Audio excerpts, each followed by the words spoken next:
What is up guys, Hate here and welcome to another short video. This is our day 3 in this Bantayan Island adventure natin. Sa wakas kahit papaano magkakaroon ng golden hour.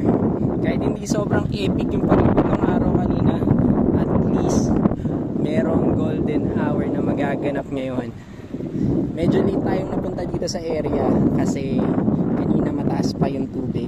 Pero tingnan nyo naman, maglo-low tide at maglo-low tide din talaga. Woo! Meron tayong kumukuha doon ng time-lapse, yung Insta360 ONE RS. Tapos ito yung main camera natin, Fujifilm X-H1 with 8 to 16mm Fujinon lens. Tapos ang gamit nating tripod is Sirui A1205 carbon fiber tripod. Sobrang convenient yan kasi ang gaan. Sana maganda yung